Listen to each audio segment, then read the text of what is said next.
Hi అండి, అందరూ ఎలా ఉన్నారు? నేనైతే చాలా బాగున్నానండి. అందరూ నవరాత్రుల పూజలు ఎలా చేసుకుంటున్నారో నాకు తెలపండి కమెంట్లో. నేనైతే చాలా బాగా చేసుకుంటున్నానండి. ఇలా అమ్మవారి పూజ అంతా అయిన తర్వాత ఇలా పూజతో పెట్టిన పువ్వులు కానీ, మాలలు కానీ, అక్షంతలు కానీ ఏవైనా సరే ఇలా క్లీన్ చేసేసుకోవాలండి.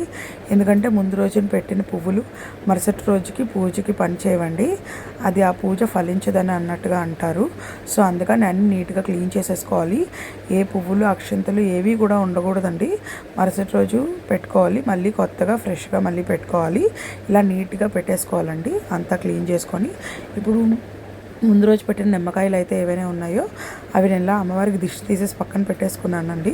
అమ్మవారికి చాలా దిష్టి తగులుతుందండి. ఎందుకంటే ఏదో అనుకోకుండా మనమే పెట్టేస్తుంటాము. అమ్మవారు ఈరోజు చాలా బాగున్నారు అనుకొని ఇలా క్లీన్ చేసుకున్న తర్వాత అమ్మవారి పీఠం ముందు ఇలా కొంచెం క్లాత్తో కానీ దేంతో కానీ తుడుచుకొని అమ్మవారిని ఎలా అయితే మనం ఇంట్లో 9 రోజులు ప్రతిష్ఠిస్తామో ఆ 9 రోజులు అమ్మవారి ఇంట్లో ఉన్నట్టేనండి.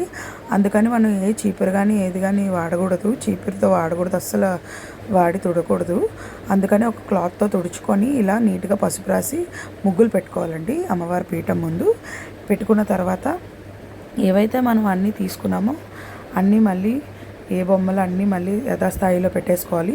దానికన్నా ముందు లాస్ట్ పెట్టిన నిమ్మకాయలు తీసేసాను కదండి. ఇప్పుడు మళ్ళీ కొత్తగా నిమ్మకాయ తీసుకొని దాన్ని మధ్యలో కట్ చేసుకొని ఒక సగం ఏమో కుంకుమతోని ఇంకో సగం పసుపుతోని పెట్టుకొని ఇలా 2 దీపపు కుందులు పక్కన పెట్టేసుకుంటున్నానండి. ఏదైతే పసుపు కుంకుమలు నేను ముందుగా పెట్టుకున్నానో పూజలో అమ్మవారి ఇరుపక్కల పెట్టేసుకున్నాను. ఇప్పుడు ఏవైతే మనం అమ్మవారి విగ్రహాలు కానీ దేవుడి విగ్రహాలు అన్నీ ఏవైతే తీసేసామో అన్నీ నీట్గా యథాస్థాయిలో పెట్టేసుకోవాలండి. ఇలా నీట్గా పెట్టుకొని అంతా ఏదైతే మనం రోజు అలంకరించుకుంటామో అలా అలంకరించేసుకోవాలి. ఇప్పుడు అందరూ నన్ను అడుగుతున్నారండి, ఎప్పుడైతే మనము ఇలా పూజ చేస్తామో నవరాత్రుల పూజలోని మనకి ఈసారి 10 రోజులు అయితే వచ్చింది కదండి. సో అందుకని మనం ఈ 10 రోజులు మనం దీక్ష చేసుకుంటున్నామండి. ఇలా యథావిధిగా మనం ఎప్పటిలాగే పూజ ఇలా 10 డేస్ మనం చేసేసుకోవాలి. అమ్మవారి స్వరూపం ఎలా అయితే రోజు ఉంటారో అలా చూసుకొని చేసేసుకోవడమే. కానీ మాల ఎవరైతే వేసుకున్నారో వాళ్ళకి లక్షవారం శుక్రవారం వస్తుంది కదండి. కంప్లీట్ అయ్యే రోజులు లక్షవారం వస్తుంది మనకి దసరా, దాని తర్వాత శుక్రవారం వస్తుంది. కాబట్టి శనివారమే మాల తీయాలండి. శుక్రవారం శనివారం అనేది మాల అనేది తీయరు. తర్వాత నీసు తినచ్చా, నాన్ వెజ్ తినచ్చా అని అంటే తినకూడదండి. ఎందుకంటే మాల ఇంకా తీయలేదు కదా. అందుకని మాల తీసిన తర్వాతే మనం తినచ్చు. కానీ మిగిలినవన్నీ దసరా పూజలు అన్నీ ఎలా అయితే యథావిధిగా మనం చేసుకోవచ్చు. చేసుకొని మనము అమ్మవారికి దర్శించుకొని విజయవాడ వెళ్ళిన వాళ్ళు విజయవాడ, లేకపోతే మనం ఏ గుడిలో మనం అయితే మాల తీయాలనుకుంటామో అలా తీసేయచ్చండి, అంతే. అలాగే పీఠం అది కదపచ్చా అని అంటే మనకి దసరా అయిపోతుంది కదండి. మనం పీఠం అయితే కదిపేసుకోవచ్చు, ఏం ప్రాబ్లం లేదు దానికోసం. కానీ మాల మాత్రం మనము ఇలా శనివారమే తీయాలి, అంతేనండి. ఇలా అమ్మవారికి అంతా అయిన తర్వాత ఇలా నిండుగా అలంకరించుకోవాలండి. ఇలా అమ్మవారికి ఏదైతే నాకు ఇలా అమ్మవారు నిండుగా ఉంటేనే ఇష్టం అండి. నాకు ఇలా అలంకరణ అంటే బాగా ఇష్టం.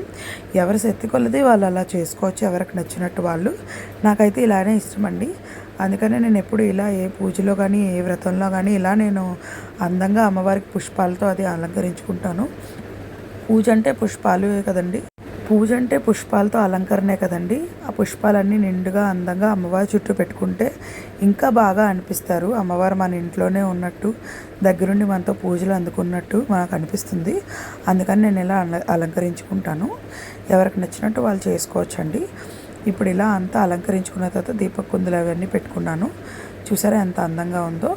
ఇలా నేను ఒక లోటస్ ఫ్లవర్ తీసుకున్నాను, దాని నిండా రైస్ ఫిల్ చేసుకున్నాను. తర్వాత ఒక పిండి దీపం పెట్టుకుంటున్నానండి. చుట్టూరా ఇలా పసుపు రాసి బొట్లు పెట్టుకున్నాను. దాని చుట్టూరా ఇలా నైవేద్యం అవన్నీ ఇలా నేను అమ్మవారికి సమర్పించుకున్నాను. అంతా అలంకరణ అంతా అయిపోయిన తర్వాత అఖండ దీపం దగ్గర ఒక పువ్వు పెట్టుకున్నాను. చూసారా అంత అలంకరణ అయిన తర్వాత ఎలా ఉన్నారో అమ్మవారు, ఎంత నిండుగా ఎంత అందంగా ఉన్నారో. అమ్మవారు మన దగ్గరే ఉన్నట్టు ఉన్నారు కదండి, మన ఎదురుగా పూజలు అందుకున్నట్టే ఉంటున్నారు కదా. నాకైతే చాలా బాగా అనిపించింది, చాలా ప్రశాంతంగా అనిపించింది. ఇలా ఉన్న అమ్మవారికి, ఇలా క్లీన్ చేసుకున్న అమ్మవారికి నేను ఇలా డెకరేట్ చేసుకున్నాను. చూసారా దీప నైవేద్యాలతో అమ్మవారు ఎంతో అందంగా ఉన్నారు కదండి. వీడియో నచ్చితే లైక్ చేయండి, షేర్ చేయండి, సబ్స్క్రైబ్ చేయండి.